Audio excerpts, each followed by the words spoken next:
Hey everyone, welcome back. Today we're jumping straight into another explainer and we're tackling something that literally makes or breaks modern organizations. We're talking about TIO Domain 2, which is all about data, and specifically, we're zeroing in on Capability 3, data access. Now I know what you're thinking. Historically, data access gets a pretty bad rap. It's usually seen as this giant IT roadblock, right? Just an endless maze of permission forms and help desk tickets. But today, we're completely flipping the script on that. We are going to look at data access for what it really should be, a massive, strategic business enabler. Okay, let's dive right into this, because our core philosophy here is pretty simple, but man, is it powerful. Here it is. Do not lock all data down. Do not open all data up. Make safe use easy and unsafe use hard. Seriously, if you only take one single thing away from this entire explainer, let it be that sentence. It perfectly hits the nail on the head when it comes to that critical balance between actually getting value out of your data and, managing the massive risks. Access isn't about just saying no all the time. It's about making safe use practical. So how do we get to that point of practical, safe use? Well, here's our roadmap for today. We're going to cover 1. The access dilemma, 2. Controlled usability, 3. Setting boundaries, 4. The 5 behaviors, 5. Practical outputs, and finally, 6. Proving evidence. Basically, we're going on a highly structured journey covering the mechanics, the actual deliverables, and the concrete proof. All right, let's kick things off with Section 1, the data access dilemma, lockdown or wide open. So here's the deal. Most organizations right now are caught in this crazy, paralyzing tension. They're actually dealing with 2 totally opposing access problems at the exact same time. On one hand, you have data that's locked down way too tight. When your teams can't get the data they need, what happens? They wait around, they duplicate work, or worse, they create these shadowy, unauthorized spreadsheets, or they're forced to make huge decisions based on partial information. It's literally like buying a $1 million sports car and completely losing the keys. They end up relying on really dangerous workarounds. But then, on the flip side, data is often left wildly open. You've got people, vendor tools, automations, even AI systems reaching data they have absolutely no business seeing. And look, if you just open everything up willy-nilly, you expose the organization to massive privacy and security risks. You completely destroy trust. That right there is our dilemma. Which brings us to Section 2, access as controlled usability, safe and practical use. Now, what's really interesting about this is how we actually go about solving that tension. We have to entirely redefine what data access even means. I want you to think of a vault. Normally, when we picture a vault, we just think of a dark room to hide things in and keep people out, right? But a vault isn't just a barricade. It's a carefully engineered mechanism designed to safely distribute value. And in the TIO framework, that is exactly what we call controlled usability. To zoom out and look at the broader data domain story for a second. First, ownership names the accountable human. Then, quality steps in to prove the data is actually fit for purpose. And finally, access, our vault here, steps in to enable safe use. It's the thing that allows the right people, the right systems, and the right AI use cases to actually utilize that data without exposing anything sensitive. To make this crystal clear, we really need to draw a sharp line here.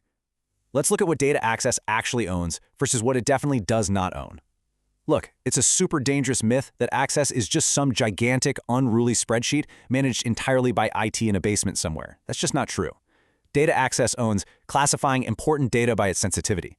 It owns setting up the approved access paths for your people, your automations, and your AI. It owns defining who can use what and exactly why.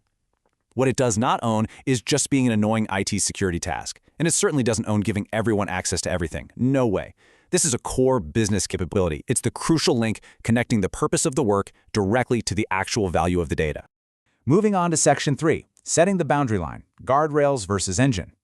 And this brilliantly illustrates our next point. If this is a business capability, well, who's actually accountable for what? It all comes down to setting a really clear boundary line. Above the line, we have risk and governance. Leadership governance sets the enterprise decision rights, while risk defines the acceptable exposure levels. Together, they essentially draw the boundaries for what safe use looks like. But below that line, that's where we find data access and technology. Technology is busy implementing the identity platforms and the monitoring systems, while data access takes those high-level business rules and actually makes them practical and usable on the ground. Think of it this way. Governance and risk tell you where the guardrails are, but data access, that's the engine that actually drives you safely down the approved path. All right, Section 4. The 5 core behaviors, making safe use a reality. So now that we have our boundaries perfectly set, what do the actual operational mechanics look like? How do we do this? Well, it breaks down into these 5 sequential core behaviors. Step 1 is classify. You simply have to know what kind of data you're dealing with and how sensitive it is before you do anything else. Step 2 is authorize. This is where you decide exactly who or what can use it and for what specific purpose. Step 3 is enable, actually providing a safe, practical path so the work can get done without a ton of friction. Step 4 is limit. You absolutely must restrict or mask data when the exposure risk is just too high. And finally, Step 5 is review. You have to continuously recheck access as roles change, vendor contracts expire, or AI projects evolve. It's a living, breathing cycle. You go from knowing your data on day 1 to actively maintaining its security over time. Let's move to Section 5, 3 practical outputs, bedrock of usability. Now, I know what happens when executives hear about a 5-step process. They immediately start sweating about bureaucratic red tape and massive bottlenecks. But listen, more permission forms absolutely do not equal safer access.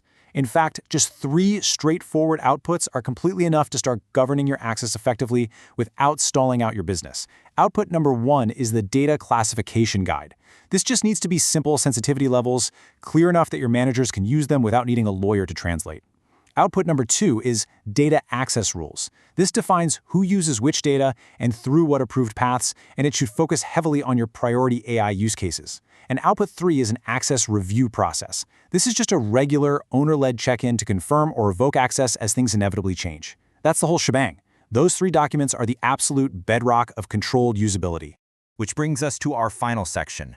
Number 6, proving it with evidence, concrete accountability. So we've covered the philosophy, the boundaries, and the behaviors. But how do we actually know this framework is, working? We have to pivot away from just having high aspirations and move toward concrete accountability. So the crucial point is this. True maturity requires concrete executive evidence, not just hand-waving promises that things are secure. In the TIO framework, you prove that this capability actually exists through 3 specific artifacts. First, you need clearly defined role-based access rules for your priority systems. Second, you absolutely must have logged data access records, especially for priority reports, automations, or those big AI use cases. And third, you need documentation showing that access was actually removed or changed when people, roles, or vendors changed. If you have those 3 pieces of hard evidence, you aren't just crossing your fingers hoping your data is safe. You can actually prove it. As we wrap up, I want to leave you with a bit of a provocative question to chew on regarding your own operations. Take a hard look at your current workflows. Does your organization make safe data use easy, or does every single data request require a massive committee, a huge delay, or some incredibly dangerous workaround? Remember, the ultimate goal of data access isn't to be the department of no. It's to ensure the right data is used for the right purpose, through the right path, and with the exact right limits. Thank you so much for joining me on this explainer. I really hope this structured approach helps you transform your data access from a roadblock into a true business enabler. Catch you next time.